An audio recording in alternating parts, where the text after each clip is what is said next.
ime sakare anarahan aropite abhipujayama Sajuno Bhante Bhagava Sujira Parini Butopi Pajima Janatanu Gambhamanasa Ime Sakare Dugata Panaka Rabute Patikannatu Amma Kandi Garata Itaya Sukaya Araham Samma Sambuddho Bhagava Buddham Bhagavantam Abhivadimi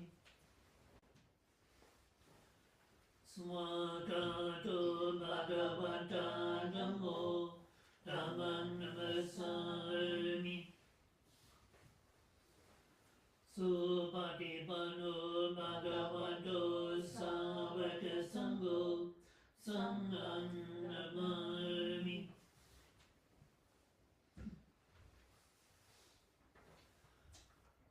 Mayam Buddhasa Bhagavato Bhagavatanama Karangaro Mase Namo Tassa Bhagavato Arahato Samma Sambuddhassa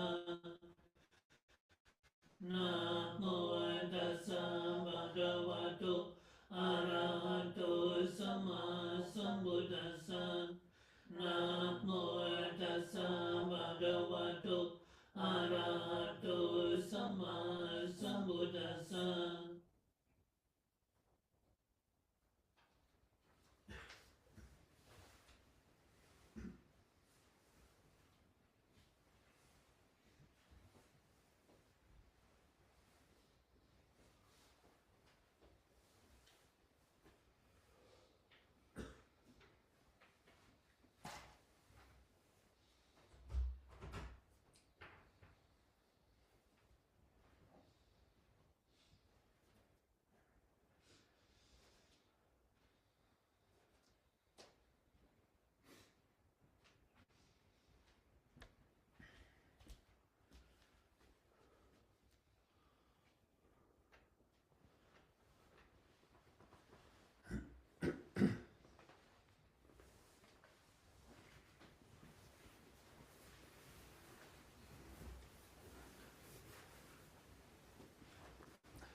So, very good to see you all.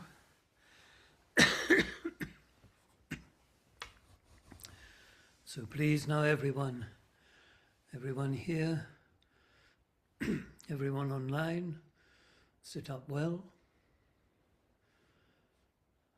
Make sure you have enough room around you. Sit up well. Good posture. Straight back. Body and mind alert.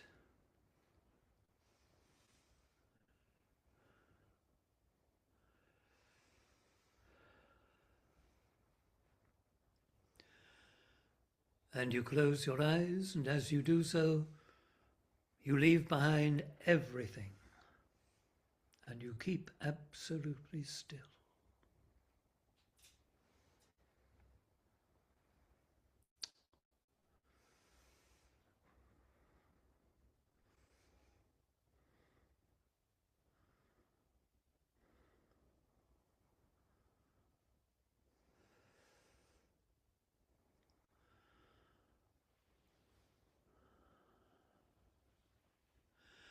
And we commence by bringing to mind the Buddha, reminding ourselves of our great teacher and inspiration, recollecting his perfect mind, a mind that was completely clear of any kind of corruption or defilement. and even far away from, far distant from any form of greed, hatred, or delusion.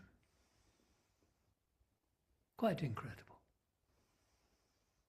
Amazing, remarkable being, perfect in knowledge and conduct.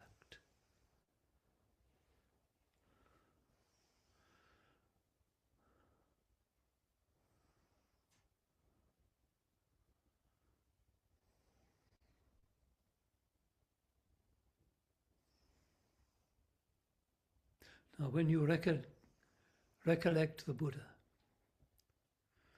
when you happen to be reminded of him or even to think of him,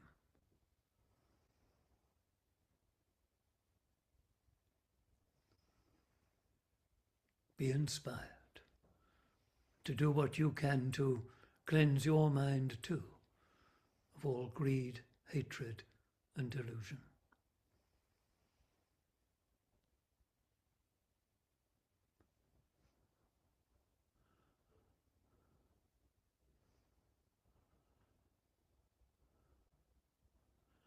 And regard this as doing yourselves, as it is, a great favor, a great kindness.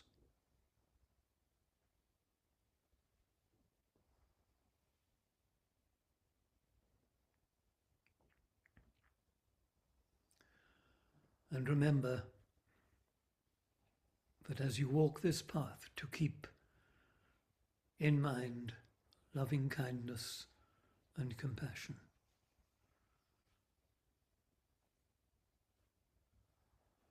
Be kind to yourself, kind to others. Be caring of yourself and caring of others. Rejoice in your merits. Be pleased with the good things you do and appreciate the good in others.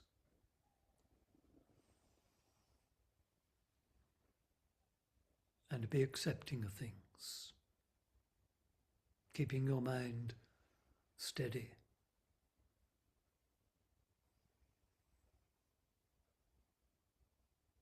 Even peaceful.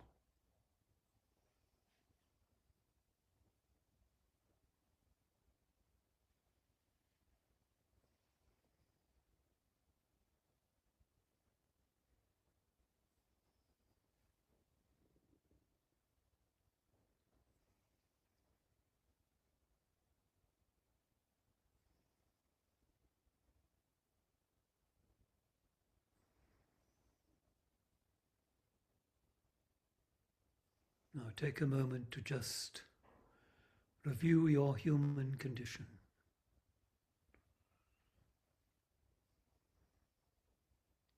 Time is passing for all of us.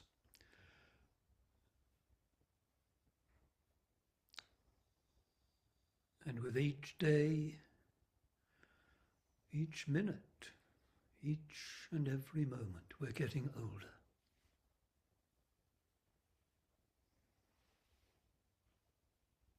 And at practically any time, we can catch something could go wrong somewhere in our bodies, we can become unwell.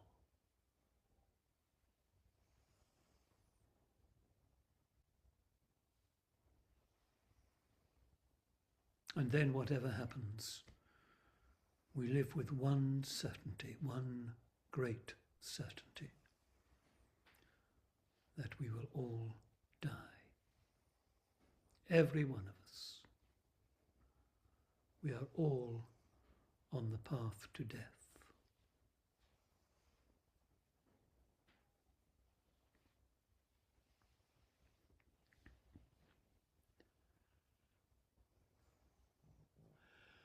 And let that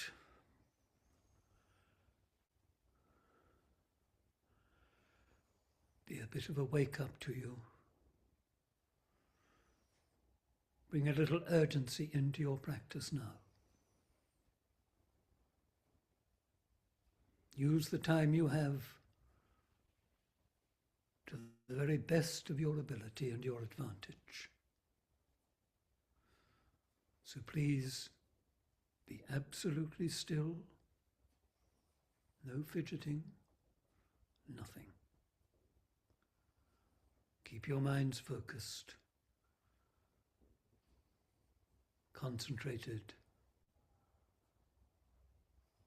and aware first of all of just what you're doing, of just sitting.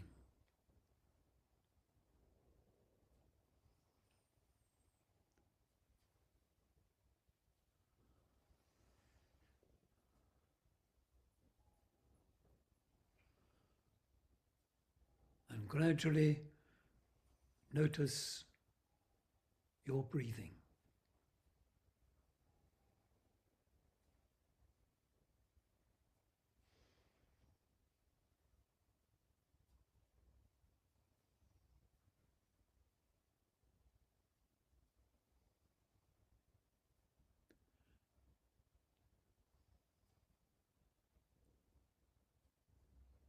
Notice just how you feel, just how you are aware of your breathing. Find that place, that spot, where it's so clear to you.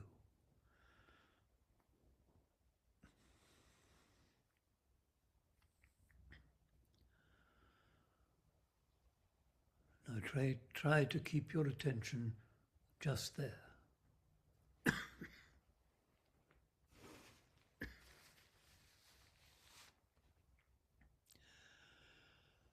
And be mindful and aware of each in-breath and each out-breath. The whole in-breath, the whole out-breath.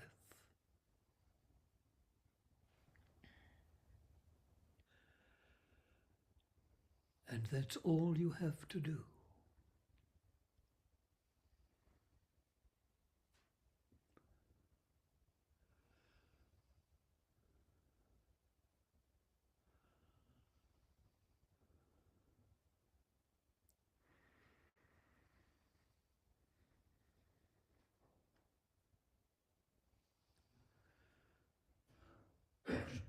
But should you notice your mind drifting away, pull it back. Keep it. Brighten your concentration and awareness and keep with the breath.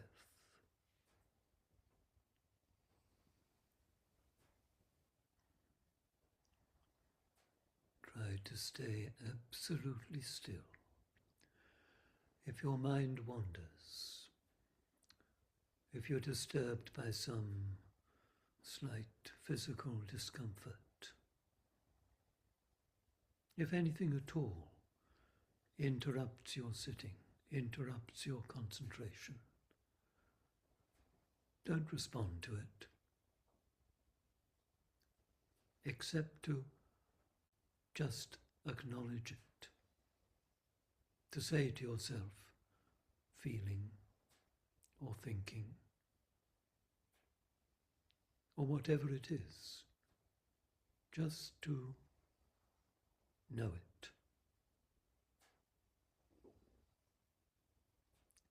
And then let it go. And find the breath again.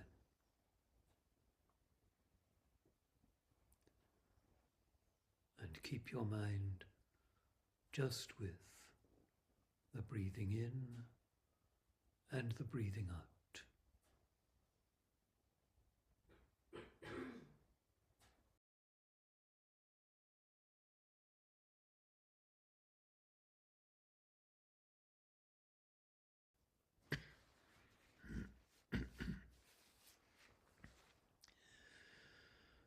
So please now everyone, keep to your very still, silent meditation posture. Stay sitting just as you have been. But during the next few minutes while I'm talking, just listen. Just practice listening, just listening.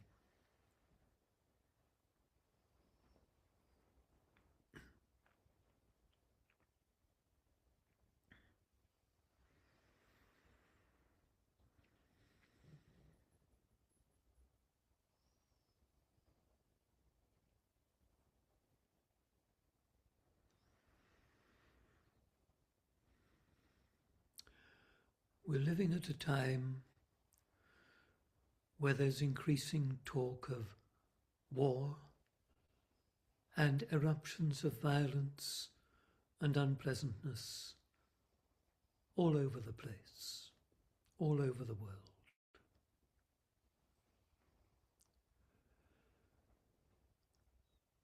And of course, mostly, and I'm pretty sure that probably all of you listening to me now are really concerned for peace and want to be peaceful.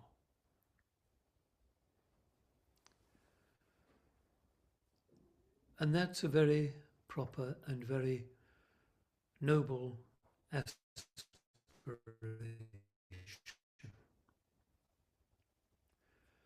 But you have to really understand its meaning.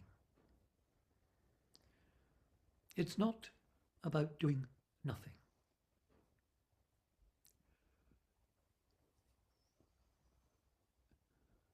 It's not just about being passive. In fact, on the contrary, we have to do something to earn our peace. Because the real peace lies within us, is to be found within the hearts and minds of all of us. And that's a peace which we are responsible for and we can do something about, and we should.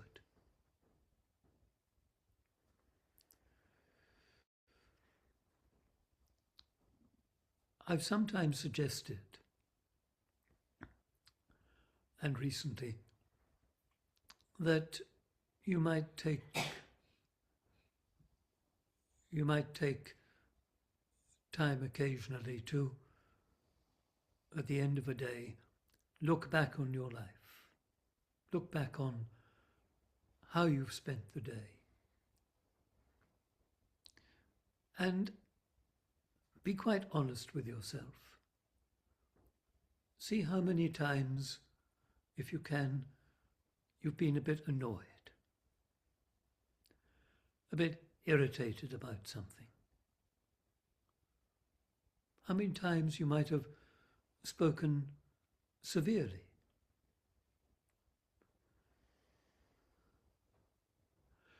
How many times you've given in to your desire for something or to be somewhere or just to have your own way, your own comfort or satisfaction or whatever.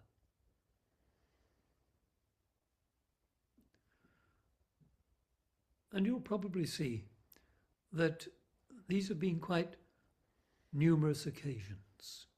And you probably will say, or you might have said, that none of this has mattered very much. This is all really quite usual, quite normal. And so it is. This is how we go on most of the time, following our likes and our dislikes, following what we want, what we don't want, and sometimes, because of all that, being quite, well, at least a little bit unpleasant, a bit harsh, a bit careless of how we treat others. And we'll say, well, we can't help it. This is life. This is the world. And yes, it is. But you see, all those very minor, very trivial instances of greed and aversion are like acorns that can grow into mighty oaks, that can grow into conflicts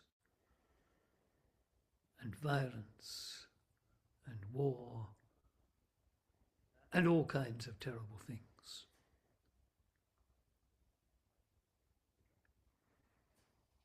All that trouble, all that suffering, which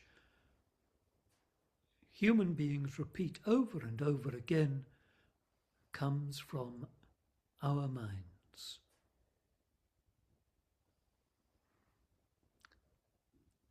And we can very easily fall afoul to extreme expressions of greed and hatred. Greed, hatred and delusion. Lobha, moha, dosa.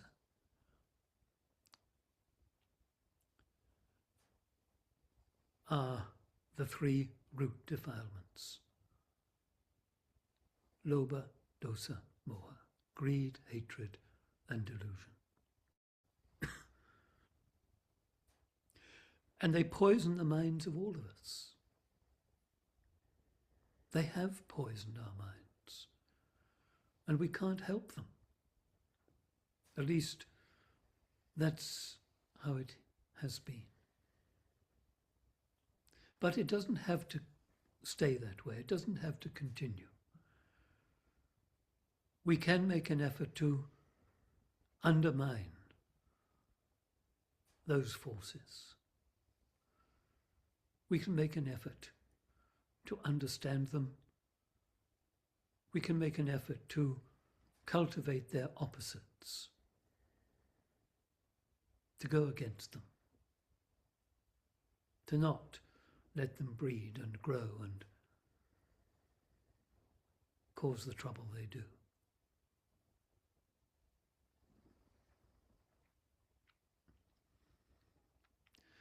Now, our practice is, in some respects, a very mixed one. Ultimately, we're trying, as Buddhists, to cultivate our minds so that we can see and know and understand the true nature of things, which then, of course, destroys delusion, delusion being the parent of greed and hatred and all our troubles.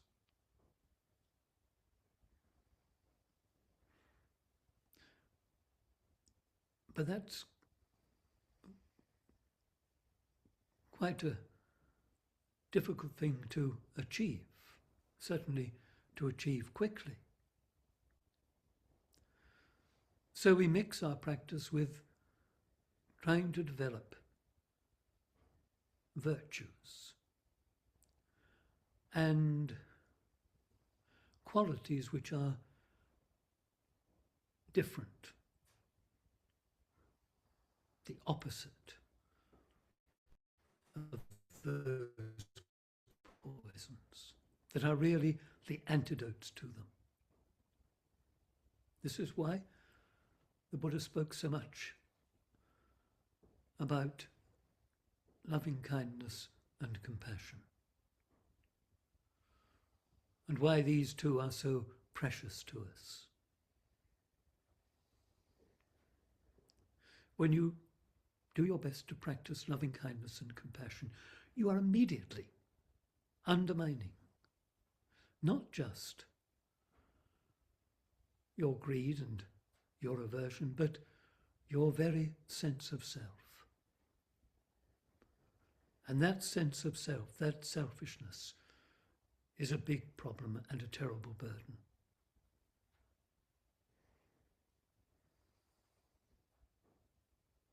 And it's there, isn't it?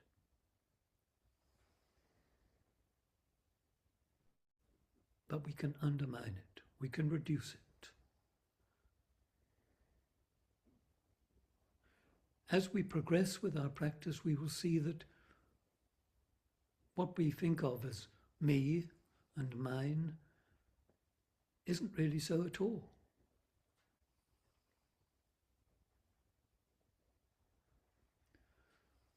With time and with practice, we can understand that the nature of all things are that they are changing and impermanent.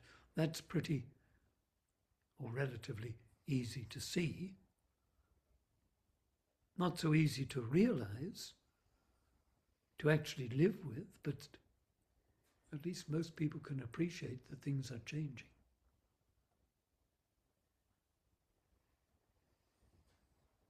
What many of us, before discovering Buddhism, never thought of was that if things are changing, then they can never be really and truly satisfactory.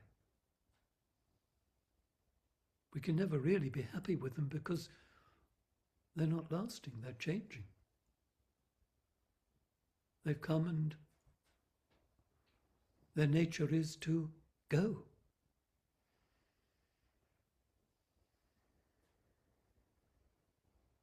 Those precious possessions we have, their nature, well, they're already breaking, already going.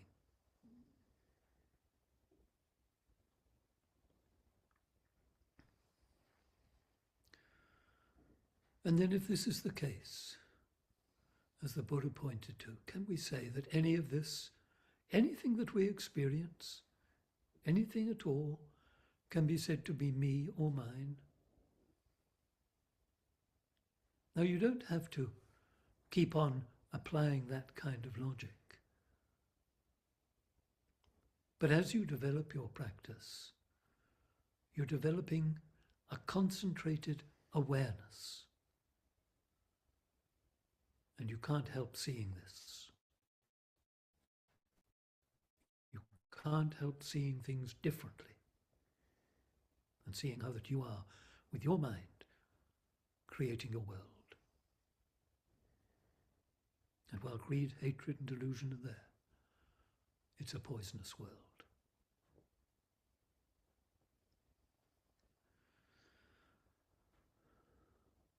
So do what you can to ensure that what you say and what you do no harm.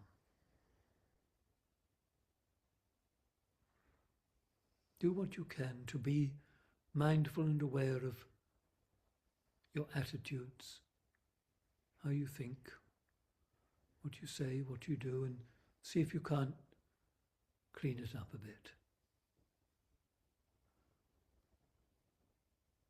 Do less of the greed and aversion. And when you catch yourself being a bit angry or irritated or whatever, remember to try and be kind and generous.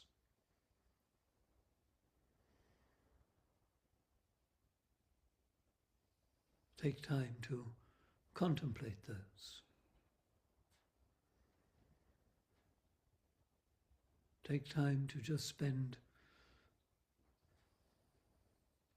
that time with the time that you have sometimes when you're not particularly busy or doing anything,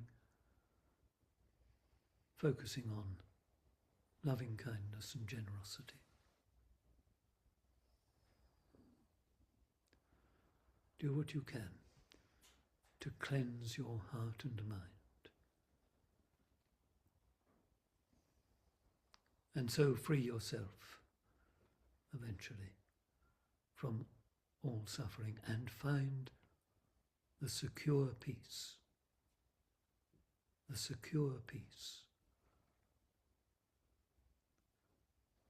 of Nibbana.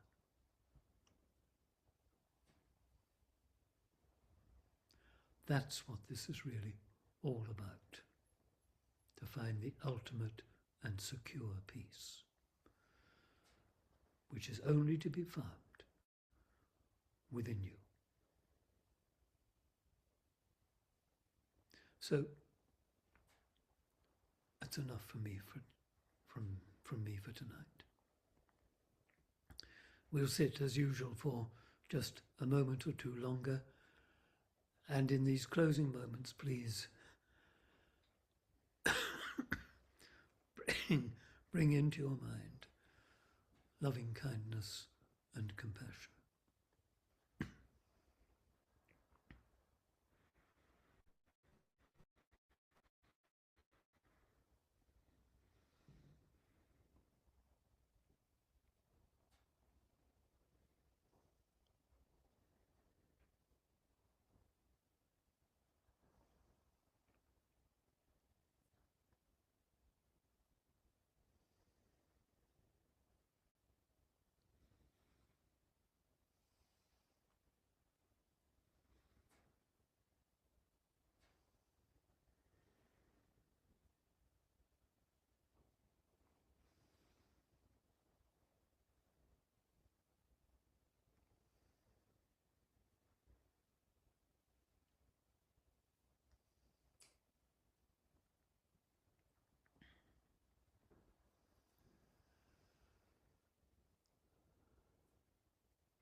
May you and all beings be well and happy.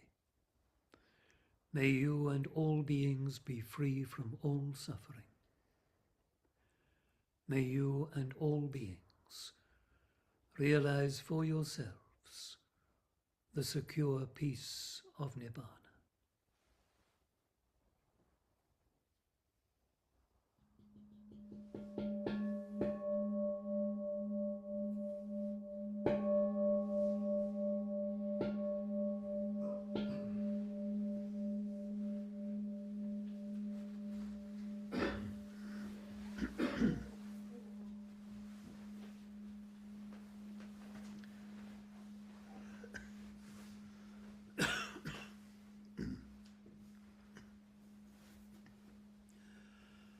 Arahang Samma Sambuddho Bhagava Buddhang Bhagavantan Abhivade Swagato Bhagavata Dhammo Dhammam Namasami Supatipanno Bhagavato Savaka Sangho Sangham Namami.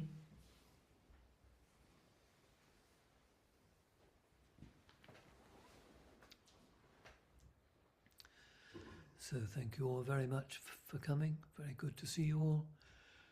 I hope you have a good week and we'll meet again soon. Thank you. Good night.